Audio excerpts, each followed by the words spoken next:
Ko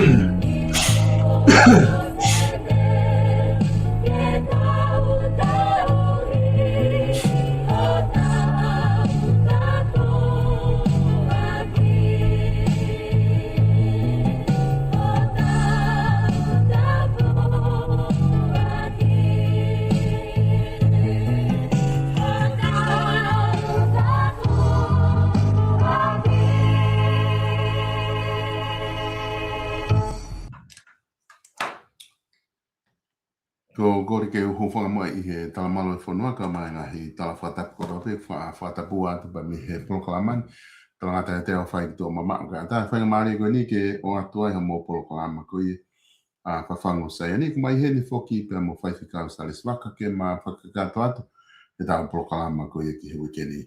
O tui mō mea I pe koe nā kukore pe ke whaifika ke ma lere pe proklama whahiri wiki, ko ngā te ngahi ngawha o ku whemau ke whakakato atu ki I taimi atu koe ni. Pea ku whia maari pe whaifika ke ma o atu e proklama koe ni o whahiri wiki ke te kumotolo, ku taritari re ki motolo ki he proklaman, motolo ko tape mo mui he proklama FAFANGU SAIONE o ku o ate taritari re mo taritari loto whia maari ke te motolo. I he tenta tape ko whiwhia ke taritari re whaifika I he laine, ma kau whakaheni e honi. Whaifika mora ta mau e honi pia maro mo ngau e pe mei. Australia no mo pepe hake whaifika, pa ku pepe hake ai ngai whatongia pa me whanui ki Australia na. Io, ma la vita è solo mau whainga maari e pia o whawhetai lahi ki o tua mafi. O tua koe tamai, alo pia mahono lau maari e o mga tuunga ko ene kei whaki manawa mo ui. Omi ai ngahi tāpua ke keho tau inasi ai e hala whanongani. Neongo koe hala whanonga te tau e ngata ka oku tau kei mau whainga maari e solo ko hui ke whakakato ho tau ui mei olunga. Solo koe whamiliu le leipe, ka kiafu loko mea ke liriu koe update o e pare ko os mau ki mau tolu koe tari peia I he taimini ki he taimi anau tolu ai ke osene wiketa ma na wike ua pe wike tolu ha nau teu mai pe nau hu mai ke kamata ngā ue ki he pare pea o kei tu mo ui be foke ai kei sia koe ki he tafaaki ko whai ai fuhu ai a koe o kei tu mo ui pe kei sikoia o whatatau ki ha toki pe te mauiku ki whare hopo, pe koe mauiku ki ha whaitutuni pe ai malui, pe koe whaitutuni ai kansolo ka oku mau osma teu pe ki e ta whaakoia. Pea mehi he family foki solo. Solo koe whanuane oku I kai hae la ea momoko pe ai ahoni. E solo ka neonga ene ea momoko a New South Wales, oku mau vela au pito afu tu ho mau loto he po wi kuna koe ai orisinia ne po. Ka pana ke whakatoka ngai, ai po I tau koia o e orisinina e whakawa ane po, oku kei maa whanai pe ea New South Wales. Ea oku wongo takai atmosphere fo o koia, koe ui he koe toki, manatu peke tau ko osi ai fufo I aisi koe na e tō I New South Wales. Pea oku wawa pe ai atmosphere o e tauni, pea mo fu ea vela au pito I he ikuna na e whai e he orisini e solo. Ka oku koe tuu ia se ne he ahoni, neongo ni kai hae la a, neongo ea momoko ai funga o e ponua, ka koe mawhana whakaloto, whakailau maari e, mo whakawhia foki ko ikuna na e whai e he orisini ala New South Wales ane po. Ka whafoke a tol malo. Tai whikau ko tima halo koe ongo whawhia ia ko mo wau ke ai tatate whito ki New South Wales. E ko I he weekendi na ku eke maha whohaka te au koe haka mea o kulahi tānoa ke kakai State of Origin. Pa whamatawa ke ai mahu inga State of Origin mo kakai kuna mui I he State of Origin. O kai ko Australia pe ku kau ai mo maamani kotoa pe ai toko lahi kakai kuna siofi ai whiwhi au hi koe ni. Ka mo ni holau fa ka ko fo I kuna ko ni ko ka wi fo kamata le re ia fo ki ku Me ku ka ke pa pehe nga hitai ni koe. Ka koe kamata koe ni tau tui koe tau hoko e sila i pe New South Wales ai kuna. Da faga behebo zolo. Zolo ko kamata be ma gi befte ya ne po pe fa e lotu ko hi faga hu ke le loto e ono ba ko hi ke de ke ha fe ba logo pe ko tai bi o si ai ma gi befte pe ko faga no fo ya family ko ke origini ko hu ma ko gi mo ko e ua. Ko no ko la hi be ya on ta mai tangata me tu fe fine me o fe fine pa mo po a o tam papa tapeti ta go be ko ha foi peti a go ya a mai ya o te unha pulu a pito pega to lu ya ha ma tu a ya me ko ta la ngi kai pa ke win a maluni ya he me ta mai peti Pame ni manoa, au be atu. Io ka pau mo fie peti, ta mo peti, ka ko pape ke malohi. Ko e fe malohi, aloha ka toi minite ni maku hu, time, tai malolo ko mea. Kuna wasi o mohe, kuna tai mayo solo tala mai mea. Papa, no ka kai pe ko $50 tu bolo.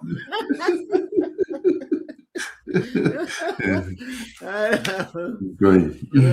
Maria. Le maho I abito ia ko ai fe au hi he ku tau sio ke alo a ke longa I fa na ku ta fa ka to ko ke na ko ke na maho ia na te sio aka pulu le ki he fe au ko ni alo a ke longa I fa na we na maho ia I state of origin ta ne ke ai ka wa inga professional to la ia fe ka ko na ta mo ape na to ke na wa inga ko he na kalapu pe mo na wa o ke state of origin o koe ke na fu tokanga na tope na tau whakafonua pe koe ha pe na wa inga he whafonua whafonga koe na wa o pena toke state of origin o wa inga I kuna osi e whakaukau na tolu koe tumu aki ia koe le lei na wa inga ka maho inga o pito ka ku whawhiwhia pito pito kau ai o ngongo koe ku kai ake kamata ai proklama he ahoni maalohi koe ia ai imi state of origin koe ia New South Wales I he tini ko ia Brisbane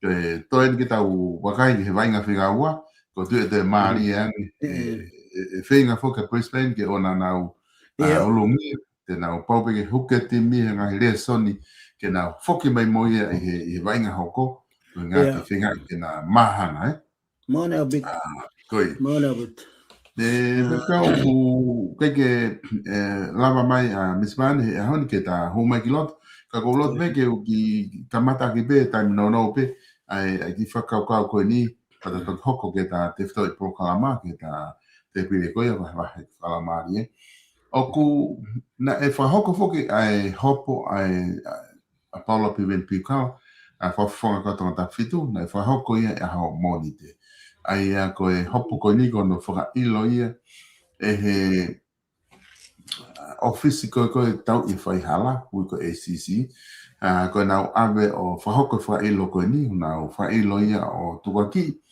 na ane mau I lao I he kupu ko ia kaunoa I he whakawhia tungia ai tutu uni ko whakahoko ko e whamau anga pia ko tolo I hopo ko ni toki ui mai I he mahina katu ai hopo ko ni mono whai ki te tau toki a watu ki ai ka kou whakau whikai whakau ke mahu inga ai mea kui koe whamau anga ki he whonua koe ngā he ku pehe po ke he ni ka pahe kai ke a whamahalao mo whamau anga hange pe tau nofo hafu wata ko tau whelue aki pe ko hape mea e tamago whe mau alfa hauka turiki koe ku ala pe ia whai teri koe kia whainga lao ia ke ne hanga o puke mo whatonton ki tau tolu koe mea e ngata e tau alo atu koe toanga koe ko ma api ka ma api pe ku aika ngahi lele ia o tau pehe ke mea koe whamau anga pe koe ni hia kunau talanoa na tolu ka pau e alo e whamau anga o iai ha me ai o ku unau sio na tolo ku nge ka fai to ton o ku ui le vai ko whamau ka ke mau whamau to tonu whamau anga covid e vai ai o ku ai be hono le rei mono covid ka koe ke uhinga au ke ta whamau I ha whamau anga ka ko talanoa ko fia e mau ke eke atu he ta whakwalau maari a koe E ko mana tu e folofolana I ai pe whamau anga I ai, na kai ka tau tok whotu whamau anga pe I ngahi whonua. He ko mana tu I pe, o kui ai pe a tohi e wholofolaku, ko tohi ka whakamau. Ai ana ko whe, ko mea ko whe hui atu ka te koe whai whakau, ki ki wahe mai mua. I te whakaukau me mahu inga, na e whai he wholofola, o uhinga e mahu inga ke ai hakau whakamau, whamau anga.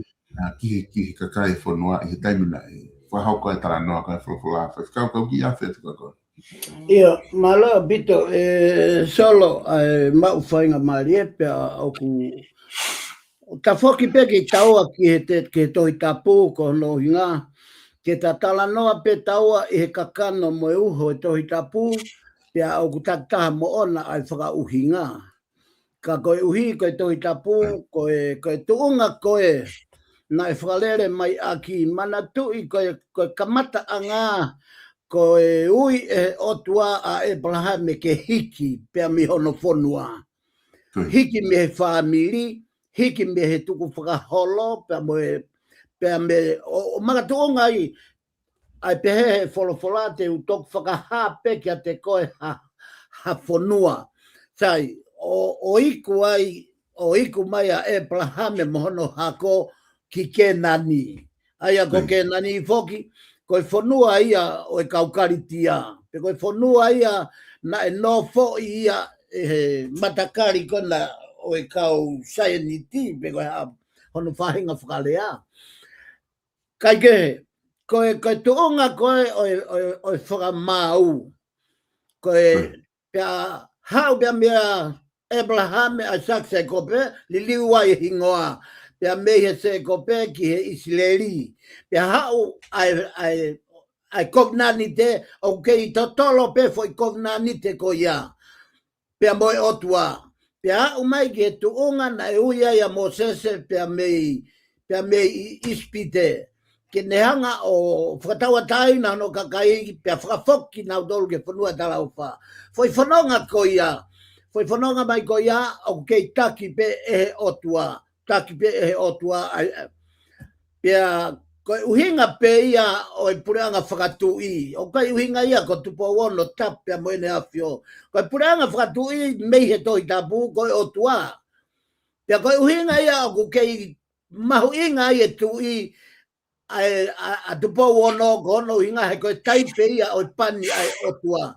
Sai, koe nea o mai koe ke taimi koe na e kai ke lava o maku pusi e tokotaha e Mosese hau ka tio siwa pe hau mai foki ki a sio siwa pe kia koe a sio siwa pe a hu mai lewa ai to o pure anga ia whakalere whakamau.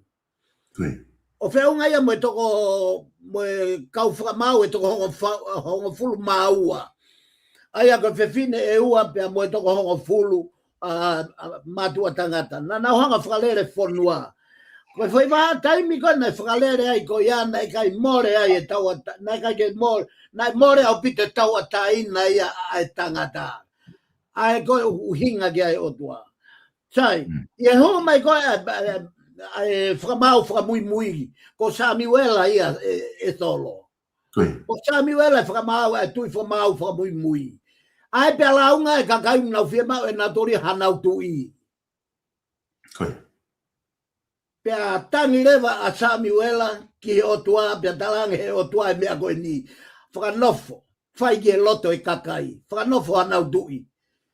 Ka ke mahi no I Samuela, neango pe na pureanga whakamau, pe te nau pureanga whakatui, ka e kei pure pea si hova ia.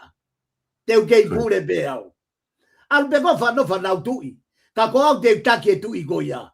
Koe fwoi lau maria ia solo. O more me tonga he ahoni. Ke nau ahoni, o fwoi tuku whonua, na e whai e tupou ulu aki. O ku kei manawa fwoi whakanofo tu ia ko ia. Pe hei kai mate ai fwoi whakanofo tu ia ko ia. E kei manawa pea mi he tau tangata ki he tau tangata ki he tau tangata ki he tau tangata. Ka koe mala tene a fuhi e whanua o ka whai hala e tui. Pea ka whai ange ku whai to tonu hatui ko e whanua monu ia whanua ia tolonga. Ko inga tau tangi ai ki he tui. O tau whia mau e tui ke kei tautu i he tawhaaki o whakaongo o tua. Solo na ia e ta foi visone na whakamatala he ta polo kalama ko e visone ni atu pou wha. O pehe foi whekau ko he kai hopo i hatu i ia he hui kai i mamani. He kai ia na whare hopo na doi mamani. Ko e whare hopo o e tui ko lamibe. Ka wea ia whai hala e tui kai ke ngofu e lao e ke ala ki ai mamani. Ko e lao pe ai o tua te me hanga whakatonu a ene pani.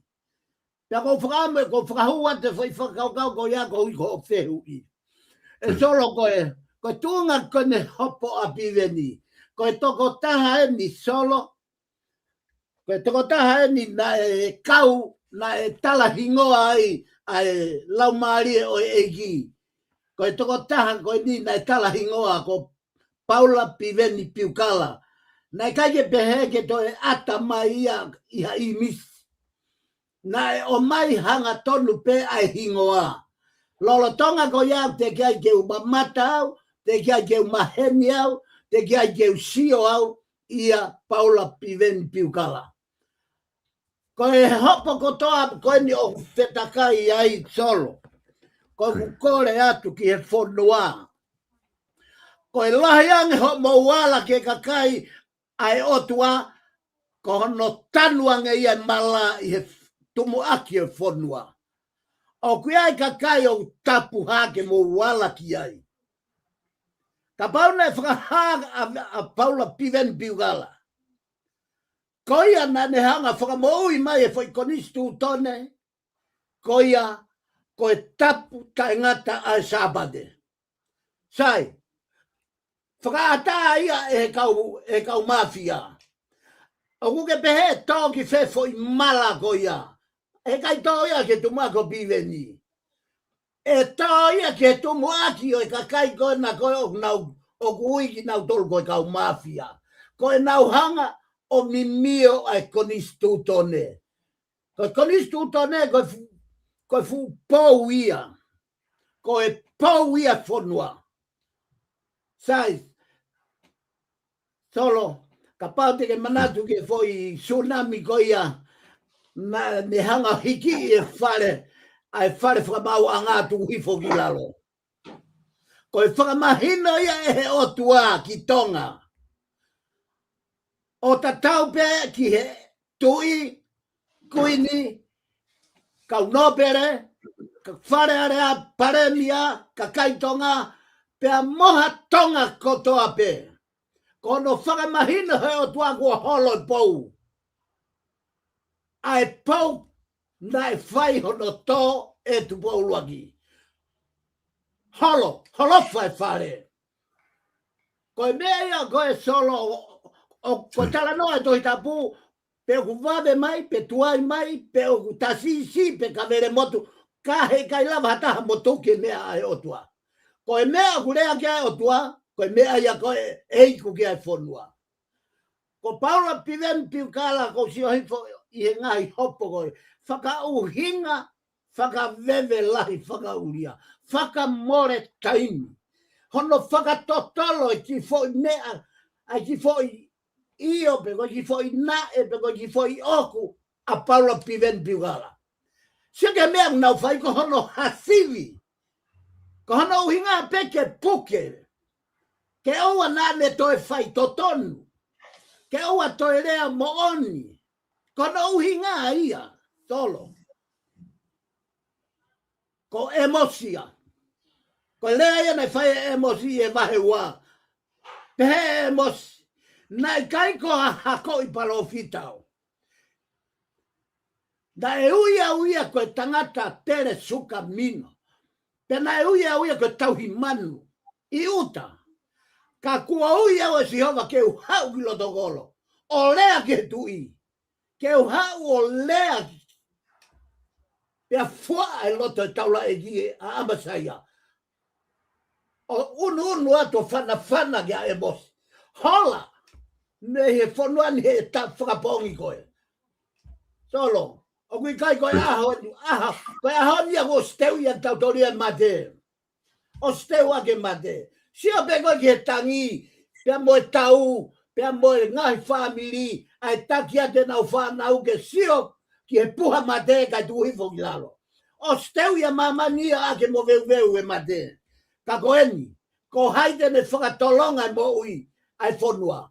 Ko fukulau kilu koe o toi mai he whanua, ko haide ne whakamo ui.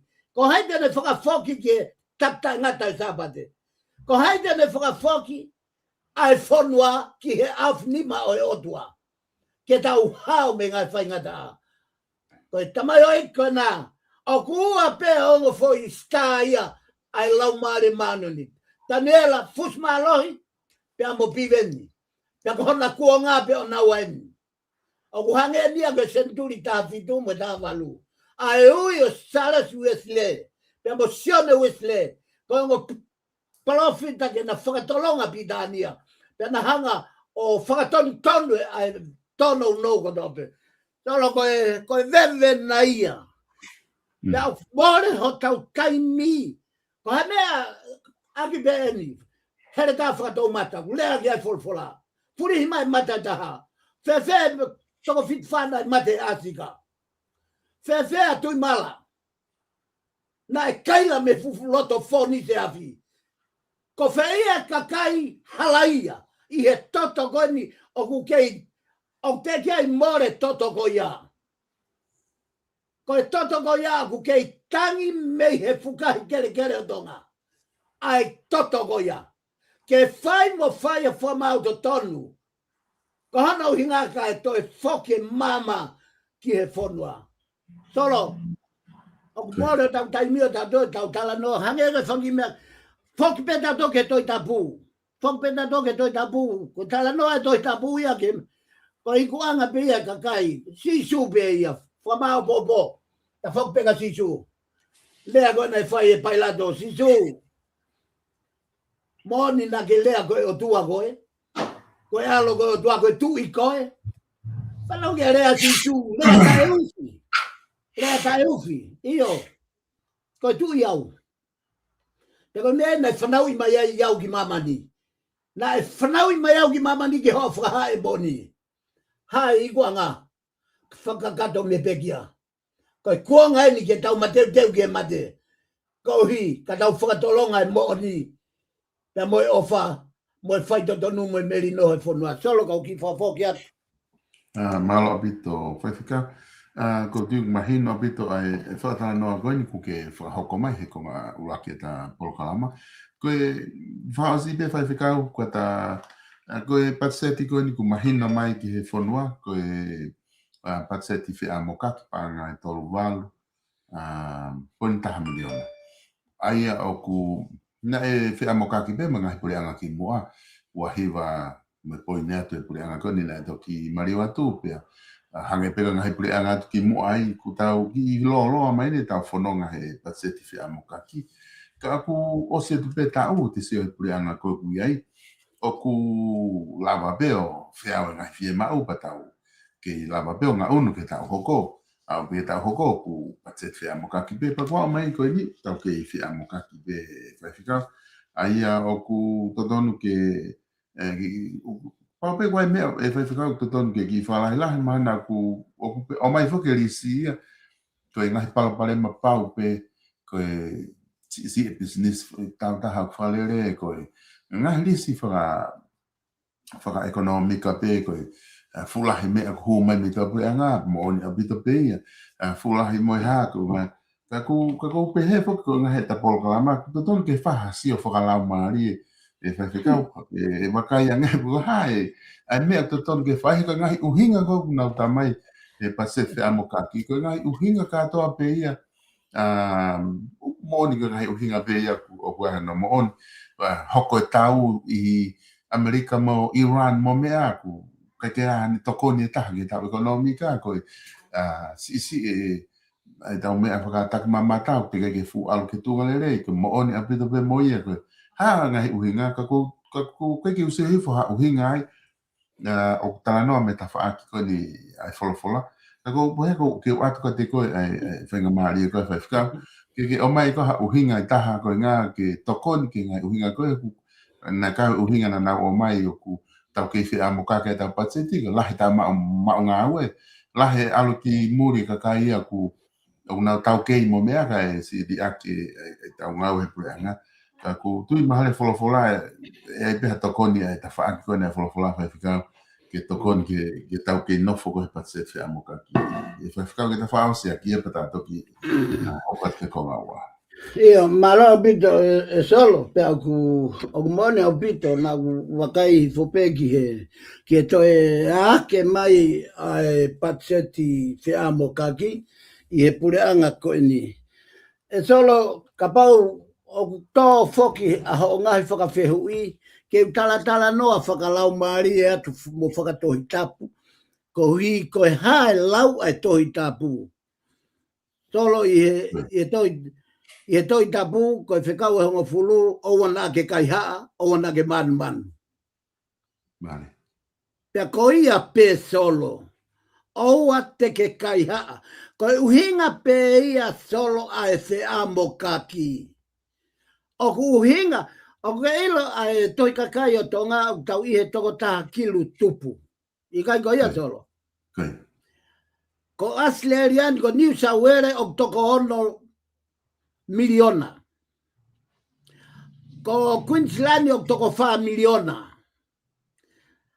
O kui kai beke whaiange pea taime whea mo kaki ai patseti ia ai whonua. O ku kei wahe la wafe pe ai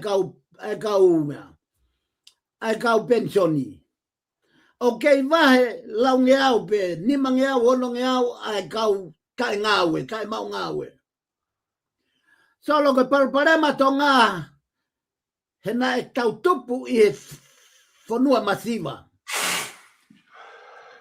Pea koe foi masiva koe na tau tupu hake mo ia. Se paki koe pea mo e ekonomika o e kuanga koe ni, o shoki ia he atamai e tangata, pea o kai toi lava tangata ia ke ne whakaukau whalerei, ki e taimina e nofo he masiva e ne whaingata ia. Koe mea pea whai koe kai haa. Ala!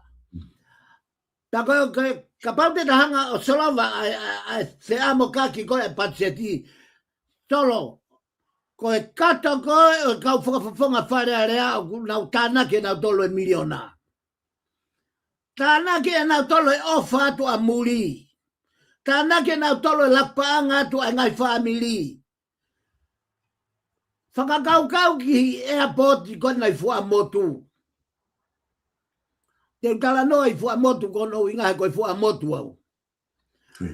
Koe tau hopa tu ko si o koe ke ki malai whakapuna fua a hau kuloto. O ku fua a hau kuloto. I e tau o si, I e tau ni pena kuri atu ai taha mano tupu ki tonga. Alu atu pe ia o alu ke ngai mea kehe o I whonua. Ka koe whehui, o kuanga whe. Ai tae lava e patsete ai whonua ke langai ai airport I. Ko te hua tu ke pāflumu, ko pāflumu tatau pe. Ko kamata ke paki ai tai la mo umea ko ia, te kai lava I ke whakarere.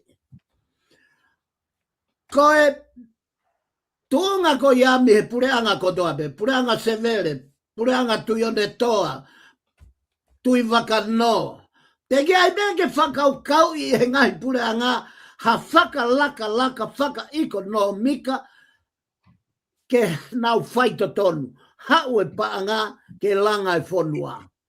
Kai ke tau ofa ta tolu he hau ai tamatui. He kui kai koe palako ai airport I, mo e wafu, mo e umea ko ia, ko nau tolu e fu kau kai haa paanga e tuwagi I. Ko e tui. O ku ave hono ongo ngoi mamani. Ko hinga ia, tau lotu he. Solo koe praise the Lord and hallelujah. O O ngā ia uia ku o stau ke o se atonga ki he vani. Ka koe tau malere peki he vani, kai moni te peke whalaite, tau toi lofa hifo ki mamati he kai haa, mo tae o wha, mo whakatupu ke. Ta uhinga pe he solo koe patseti, koe na ai whonua ke whi amo ka ki. Kono whaito o, whie mau ke whi teke bureanga, whie mau e tui ke hanga ui haka kai, o nau ofa whonua, o nau wheilau lau e nau mo ui, ke nau whi amo kaki e family, kai lato e whonua. Ta koe toki mea ia kou pehe, koe mea ia kui, ko revival, i he funga o e whonua. Tolo kau whafoke atu. Malo pito whaikau. Tō tuku mahino pito ai whakatala noa ku ke whai. La ko hinga kata taimi, i kore ke ta unu moa ki he polokalama te pili whakalau maari. Pama ka veinga ko ia ku pehe mo mau lau maari ma onia. Ai a ko e whakaveinga ia. Whai ai whakatala noa. Ahon whaikau kau tuku atu ke tiko e toenga taimi ki he ta polokalama whikaua.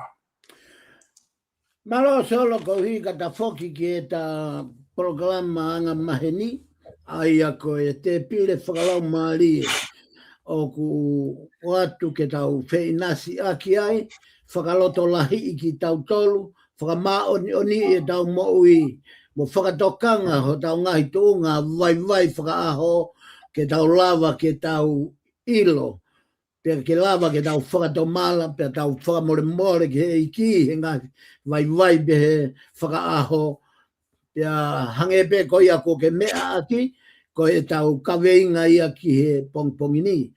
Mo mau lau maari e ma onia. Pea ku to'o ia pea me he tohi a sioeri. Vahe ua pea koe vesi ua valu. Pea mosione vahe ua noa vesi ua. Aia o pehe lau ai kosperi a sione. I he vahe ua noa vesi ua.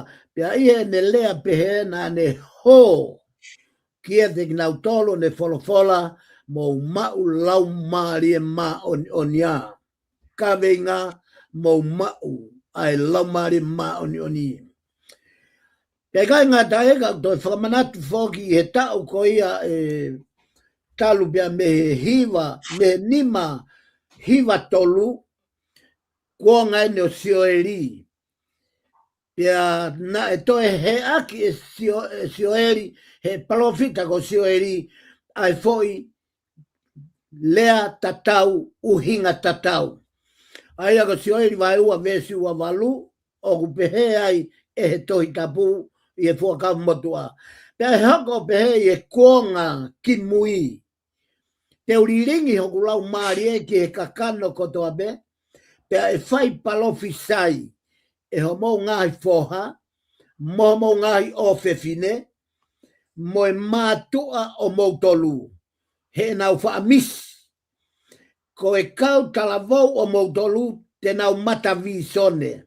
Io, naa mo e kau tamai o eiki, pia mo e kau kaunanga, te uriringi hoku lau maari e kia te nau tolu i he kuonga ko ia.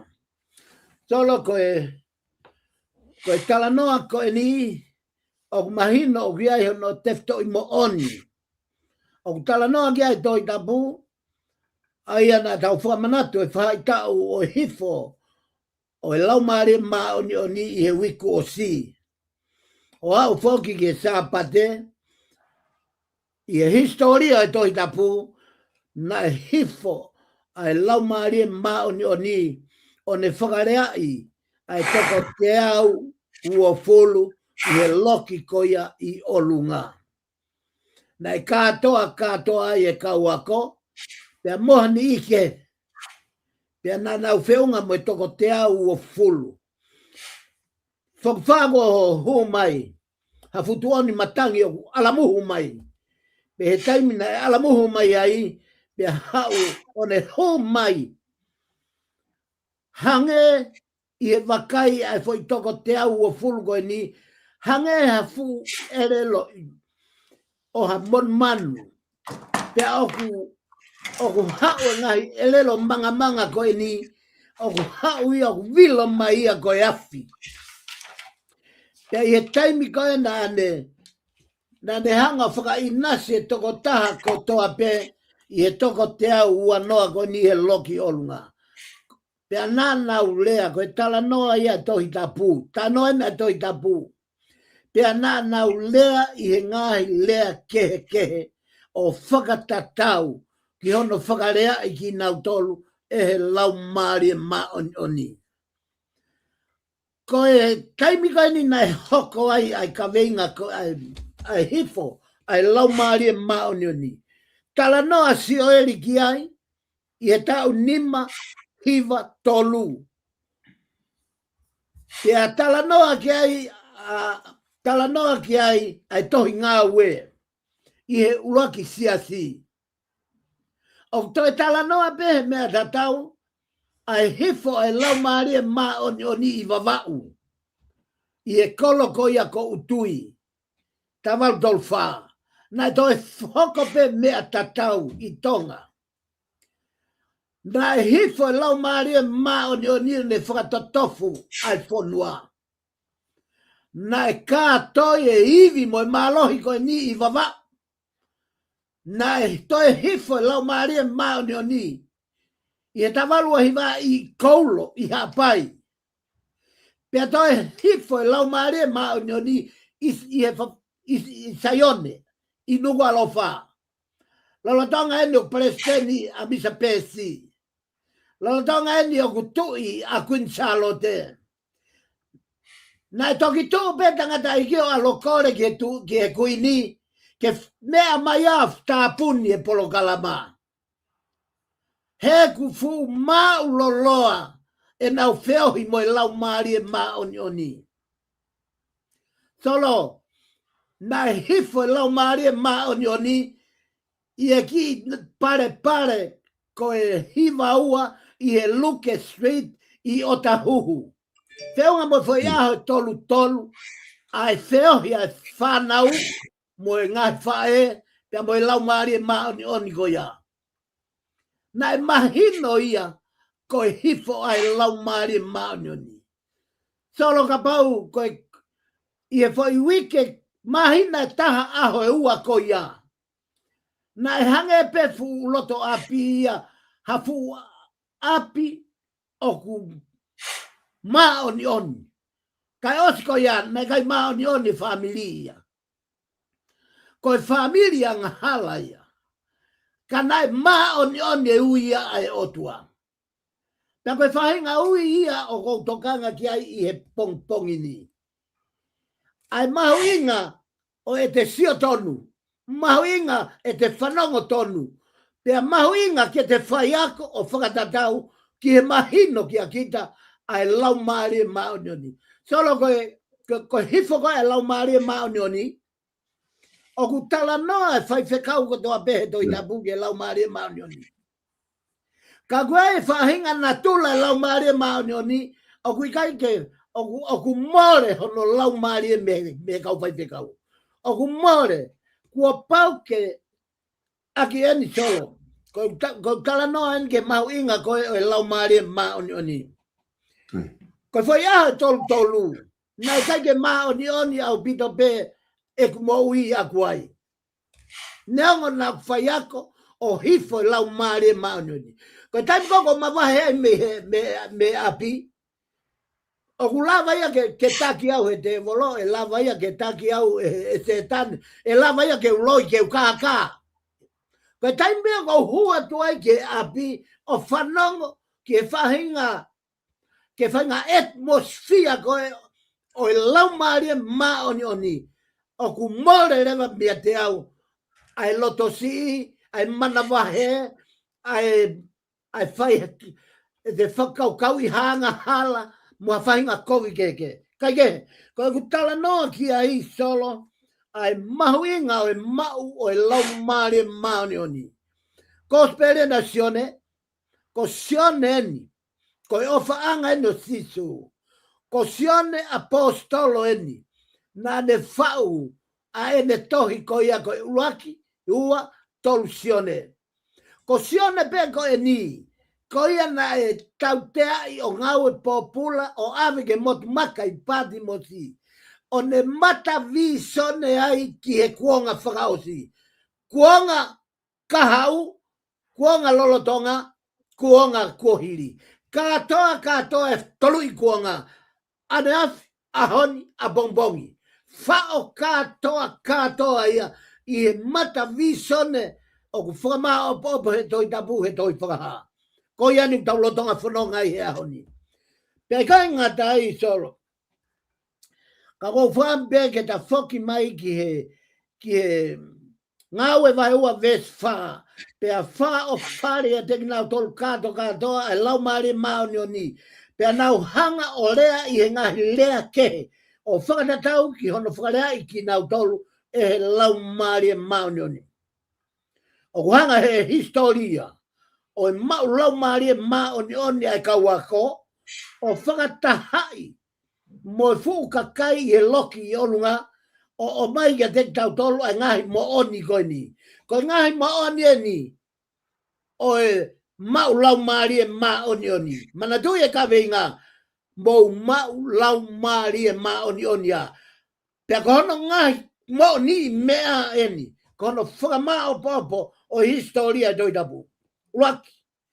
Talu hono kikitei e he kau ai hoko mai ai misa ia ko e alo o tua mo ui kamata mi he kau palofita na e alo i mai ia e tapo o ko mele i Bethlehem i Siutea o whamoni ai ngai kikite na e alo ia he ai angkai o e manu na ne whakakakato ai ngai kikite ai kau palofita i hono baptaiso ia e sion baptaiso ia vai tafko soa tani na ne kamata e ne ngawe mono ia i e tempare i hono tau hong fu maua i e malanga ta mo tali fehui ma e matua o e fonua mo e hoegi na ia veia he te volongi hono o ai i he toa wha pe kua tau a hono tuunga pani ke kamata a ene misiona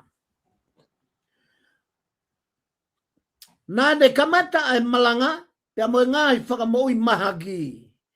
Fafanga o e kakai, kawai, ai ngahi mana kehe o ene whamoi magi.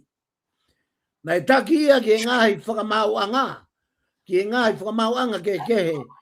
Na e kaluse whaia pea pekia, pea delio. Hiri ai aho e tolu, na ne toi tuu, o haha holo i mamani, i e aho e whango fulu. Hiri ne kakato e aho e whango fulu, na ne ave e ne kauako, ki he mounga, o whai aho no tāpua kii, pea pani ki nau tōke nau hoko atu, ai ngāue na ne whai. Pea whaki ki a te ki nau tolu, e he tamai ki nau hoko atu, aho no tauhi, o e koko kōsperi. Nā ne ha ere ha ke whoki, a sisu ki e tamai, ke a whio i hono tō matau. Hiri ai aho ngō fulu. Me iai, ko hifo ai tala o wha. Na e uhinga ki ai a sisu, ko hono whakakofu, mo o tatari, ka orewa ke whakakofu ki mo tolu aki. Haivi mo ha maa lohi. Ko hono whakaivia ia ki nau tolu, ke nau hoko atu hono whakamo ui, mo whakamerino, o e whonua pia mo i kakai. Ngau e vai uak ves valu, ka te mo mau, pe ha maa lohi, o ka hifo e lau maare mao ne oni kia te mo tolu. Pea te mo hoko ko e ku kau whaka mo oni. O i kai sefsare ma pe ka i Siutea katoa. Mosa meria i o au ki ngata anga o mamani. Ko e neha ere ha ke solo. Ka e hifo ai tala ofa. Sio ka mahu inga ia ha ere ha ke solo. Ko e mahu inga e neha ere ha ke ka hifo ai tala ofa ke tangata. Ai ako e Pentecosia. Ko e tau inasia he idi mo e malohi o e lau maari e ma oni. E hene lea pe he. Ai ako e vesia o ku ta te pire whalau maari ai he ahoni. Pe ai ne lea pe na de hoga de na tolu o ne folfola mo mau lau mari maunionia. Na tau manatu he sa pate ko si e hifo. Fa manatu ai e hifo e lau mari maunioni. Solo ko o ki ka ofi ai ka ki fa manatu e mea ko ni he manatu i na fai ku ngalo ya te au. Ko tala noa koe o e malanga e ko speli mo toi tapu he a honi. O na malanga e na tolu ia e foi historia. Malo pete ke au pe ke ai solo ke kuhinga. E foi historia o e ves ko to ape toi tapu. Ko foi tala noa ko to ape toi tapu. Ko foi historia ia mei he hiki tohi e he kau ma oni. Pea mei he ngai tau ke kakai ke tau tangata ke. Koi kuanga koi ni e lau maari e ma oni. O kurea hanga tonu mai be lau maari e ia. Pea koi foi lea hanga tonu mai e lau maari e ma oni. Ko ia e o ku kape ia e kakai o nau lea aki. Whahama he lau maari e. Whahama he lau maari e. Whahama he lau maari e. Ka koe ilo no whapuripuri solo. O ku ikai koe nau kape ki he whai whekau. Koe nau kape ki he otua. Solo koe uhinga ia ko pine ia e polokalama ko tope kolosi. Koe uhinga ia. O kai ke uloto ke polokalama ta e pine e kolosi ko hono uhinga ke ne malu iau. Pea o ku malu iau he kolosi. Koe lai uka mea e solo. Ka koe hivi e lau maari e kuiai. He koe kuanga ne lau maari e. Pea koe foi o ko whananga ki hono malangai, o ko whananga ki hono akau e toi tapu, o ko whananga ki tala noa e kau tō ke tā toi tapu, ai kau palo whesa, ai kau solo kui kai ke si o lalo au ka nau tolu. Pea kai ke whakaangai, pea te kai ke whananga ko whakaangai ata o kurea e toi tapu. Pea ko whakapapa i pe au ki nau tolu. O whata. Ka i he mama e toi tapu na hifo ai. Ai lau maari e maani o ni he kwhai ako. O kou ke i whakapapau i pe. Ai maoni oni e kamata ia mo to konsenisi. Pau ke te hanga kita whawhanga ho to konsenisi. Ke lava ke ilo he o to konsenisi. Ai foi mea o kui koe hala mo tonu. Ai foi mea o kui koe loi mo oni. Ko ne lava pe ko ia maam a sini a to konsenisi pe tuku leva ke ko to konsenisi ke fai fra mau pe ko mari ta hai fai fra mau ko ia o ke ilo fai fra mau ho to konsenisi he me a moni o lava pe ho to konsenisi ke ne hanga pure e lau mari me a mari ia fatonga e foi me na fai de tane he ne fekau e tui ke al he whekau koe ke palofita ke alu ko lea ke tui, ke a te vita. Pe ala te ane tane o talaange ke a te vita o ku mate he ofa koe uhi koe ne nofo ai o tua i e whare loua kau. Ka koe ne whakau kau ke langa ha tempare. Pe a talange he tui. E kai. E palofita tange ne dan he kai te ke langa e koe ai fare koe ano hinga he ku toto ia honi ma koe foi toto ko ia solo toto ia honi ma uhinga ka te vita koe tui koe foi palo palema ia o ku tanua e malahe fonua koe uhinga ia o ku tamate ai pe ai tangata ia i tonga pe kai ki lava ia ke mo ua. He o ku mala ia i kere ia. Fia mau ia ke whakamaa ai pureanga. Ke taua solo ke ta alu ke he tala noa he lau maari e mauni oni o whakari lifu e mea kurea mai e lau maari mauni oni. Pe kai ngatai solo. Whanonga ke foi lea e palofita. Whanonga ke foi lea. Alu. I longa ha mea guia te koe alo whaia. He guia te koe ai otua. taimia ko hanga he lau mari o whakaata koe. Koe hape hao whakakau au, ka kuosi tonu mi holoto. Alko whai. He koe mea ai am tokanga mai lau mari ki ai. Ke ne pau I hataha o maa ni oni. Pea maa hono konsensi. Same wafa. Ko hai e hake ke monga Jehova. Ka koi a pegu nima maa mo loto ata. Tonga, fia mau ke whaka maa e whanua. Mei he toto ia. Mei he kau ka kai kua tafe ho nau toto. O kui kai ke mimisi he kere ho nau toto. Ka ua ku whaka mau. O ku kei se tafe ake toto ko ia. I he whanua. Pea koe lahi ange tamate. Koe e ngoto. E vave au vita ngoto e whanua. I he mamafa e anga hala he whanua. Kai ke tala noa katoa ia. O e lau maari e maoni oni. I he te bire whaka lau maari e ahoni. Koe whaerea koe Pentekosi. O ku hinga ta taupe. O ku hinga Pentekosi. Ko hono whaka koloa. E he lau maari e maoni oni e whahinga e tangata. Ko hinga ia Pentekosi. Ko hono whaka koloa. O mai e fu mea ofa koe lau maari. Ke I nasi ai e whahinga o e tangata. Ko hinga ia fuirea koe Pentekosi. O kai ke hinga Pentekosi ko inga sias whaka Pentekosi. O nau ka veinga ki ai. Ko nau tau mua ia. Ko nau whakaamu ia. Ke nau ngau ea ke lau maari e maoni oni. Ka kui ai be kau Pentekosi. O whakatupu hau hau. O kui ai be kau Pentekosi toko lai. O nau kei whaianga hala. Ka ku hinga lau maari e maoni oni whaka Pentekosi. O ku hinga ia koe mea ofa. Ki a koe. Mea ofa ia e otua. Ki e tu maari ki e masiva. Ki e hou eiki ki e tua. Ki e ako mo ta e ako. Ka kai kotoa be. O mea ofa mai aki. Ai foi mea ofa ko ia. Aina e ho e apostolo kosione. Pea fola sisu one pehe vesu owa. Mo mau lau maari e maoni one.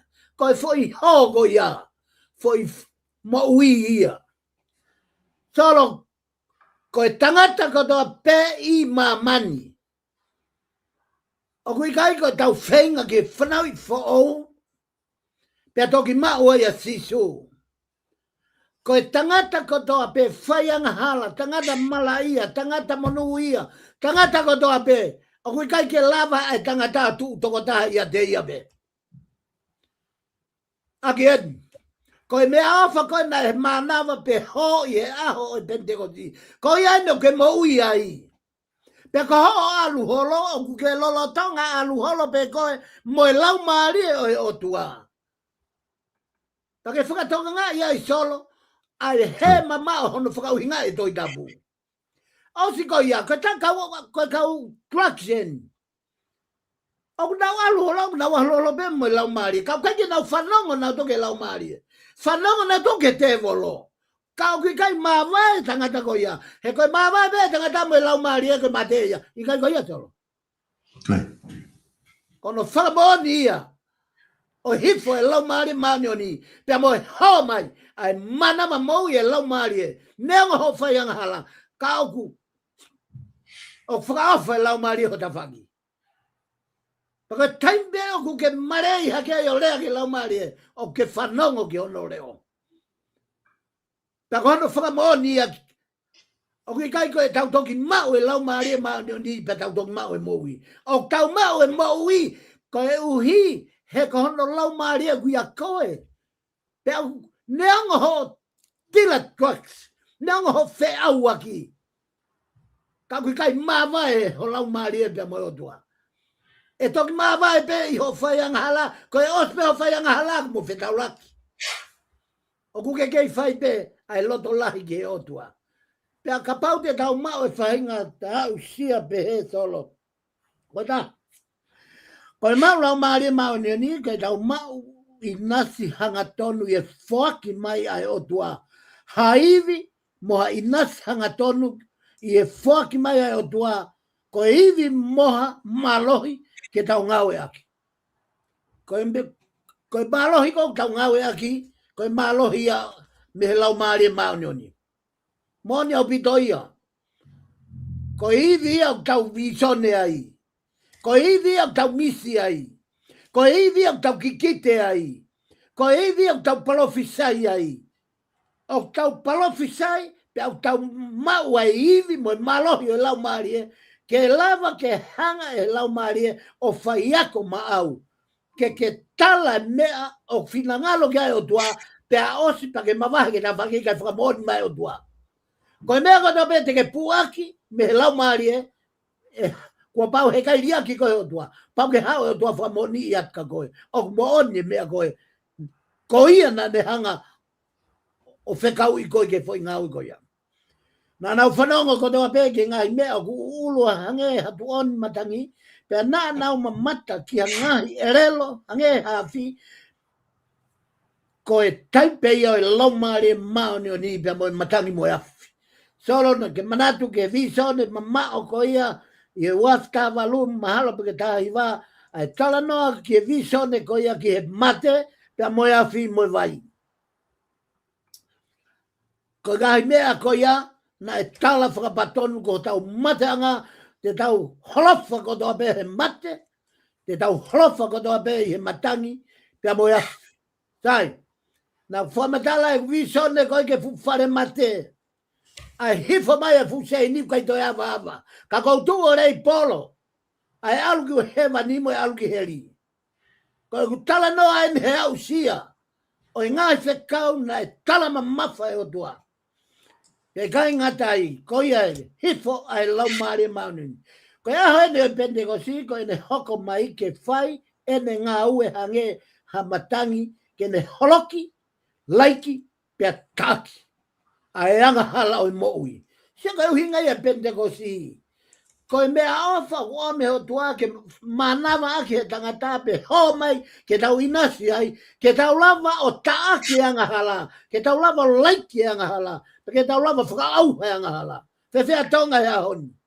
O kuia haivi e kau lotu, o kuia haivi e kau whaiwhekau, o kuia haivi siasi, ke tau lava whakaau he anga hala mi tonga. Karia e koe. Nā nau, pake whakatoka ngā i lewa me ai. Ai mahu inga o e hoko mai ai ngai whakaukau koeni. Ko e aho eni o e pentekosi. Ko e ne hoko mai ke whai ene ngā ue. Hange ha matangi ke ne holoki, laiki, tauki, whakau ai anga halo i moui. Ko e ta, te ne hoko mai ko e afi. Ke ne keina mo whakamaa ai uri mo e kino haa o e tau ngai kovi. Tolu, tēne hoko mai ko e taukapo. Siang, hoko mai ko e awhakau o anghala. Hoko mai ko e taukapo. Ke tūhe ao o e whakamau. Ke ne hanga taukapo i ki taua me he ta whaianghala. Ke whakamore morei, mai tau ngahi kovi kotoa pe. Ko e taha, tēne hoko mai ko e whakalaloa. Ke whai ai peho tau whaka, no ngā mō tau whakawhia maari e. Ko whai vai e lau maari maunioni. Ka iai ha tangata mo ui he lau maari e. O kune mau e nonga, o kune mau e whia maari e. Ko e hape mea. Whakatūta maki mo whakauha he mo ini. Nonga pe ia mo whia maari e. He ku os mau e ia nonga mo e whakawhia maari e. Ai lau maari maunioni. Ko ta, tēne hoka mai ko whai ako. Seko te ke mau whai vai lau maari e. Hoko mai ko whakaauha. Hoko mai ko whakamoui. Hoko mai ko whai ako. Hoko mai ko malanga. Mea ko toa pe whai he lau maari e. Ko taha, ne hoko mai ko whai ako. Ke ne tataki ki tau dolu ki he mooni ko toa pe. Ko whai ako e lau maari e o ka te haloi ai. Tolo, tau pāhia he loi he ahoni. Facebook au. Tau pāhia he loi. He malanga loi ai kau whai te kau. Mau malanga he maoni. Aku lea ki ai lau maari e maoni oni. Tene hoka mai ko tau Immanuela. Kene ngau ki tau tolu ki tau mā oni. Pea ki tau wheu i ta ngata pea moia. Ko tau lawe ki e sino ha mai o e lau maari e mā oni. Pea mo e ngahi ngau o kune whai. Ko e ne ngau e ko ia o ku whai ki ho tau whakakoloa. Pea uhinga ai a e tau mauiwi ko e lau maari e mā oni. Pea mo e mālohi ko ia. Ko e uhinga ia a pehe sisu ki e ne kau ako. Mo mau lau maari e mā oni ia. Mo woa mo nonga ko ia. Mo woa mo iwi whakaauhanga hala ko ia. Mo woa mo iwi whakamoui ko ia. Mo woa mo iwi whaiako ko ia. Mo woa mo iwi ko ia o ngau e aki. Ko e lau maari maoni o ni ko tau malo hinga ia. Ko e lau maari maoni o ni o kune whakafonu iwi. Whakafonu malo ki tau tolu. Ko e whahinga iwi ko ia. O tau whai palofisai ai. Ko iwi o tau lea mata visone ai. Ko iwi o tau whaamisi ai. Ko iwi o tau malanga o tala ngahi mea e hoko mai ka au. Ia ki kite pe koe to'o moa au e ngahi mea o pulonga pe whakapulpuli. Ko iwi o kune to'o ai mana wahe pe mo irifia. Ia tangata. Ka e rea da e ufi. Ie mo oni, whakalau maari e, ai lau maari e manoni. Tolo, ko e kato ai e proklama o e kawenga te pire whakalau maari e, hon ko whakawhei koe. Au keia koe whainga maari e, ke mea ngau e koe e lau maari e manoni. I he mea ko toa pe, whalala ke e iwi o lau maari e. Ko hono inga, ka ke ikuna, ai mea ko toa pe o e mo uini. Tolo ko whatu ki mo tolo ko toa pe, ko a whea tau te pire whalau maare a hon whamormore atu. Ko hi ka pau ki ai hatu ke pia ko kore whamormore he huafa sisu, whamormore i ange ai motuani, pia me he polokalamani. Whaamu pe ai polokalama te pire whalau maare o e honi, ko hi ke tatutui atu ke iwi mo e malohi o lau maare ke hoko mai hono iwi mo no malohi o whakala o ne tataki ki tau tolu i he mou i koe ni. Whamalo atu ka motoko to vego mo wawhea e te pire o e honi o whake tāpua ki motolo he lau maare maanyo ni. Aki ha iwi whamoi. Aki hangai whakautua anga ke whamoi mo to'o ki motolo me ngahi alunga o e mate mamahi e whaingata a ka mou mau e mou o lahi au pito. Tāpua ki o whatsolo kia te koe pia mo proklama e a honi, whamalo lahi kia te koe he whakakato e ui o e a honi, o whaketapua ki koe he lau maare maunio ni, ke au sia ai taumua pia mo e kaweinga o kuke whenga ki ai i he tala ai lau maare kia te koe. O what ke family, o what ke mo tolko toa pe kau kristiane, ngai sias kau taklot, mo tau tolko toa. O what ke whare o e tui, pia mo e puranga. Pea mo e whakakaukau o e polokalamani. Tau whaiha liliu mo ui, kau hive ko e kahau o tonga tua egi o whatu. Malo solo. Malo pito whatika, whamalo atu i he lava ko i he polokalama whafangu SAIONE ki hauni. Whamalo ai he atu ke tingu toko da pek mo mui mahe polokalama. Tatu kau whakataha i he polokalama hako maika mo mea. Solo malo Malo whatika.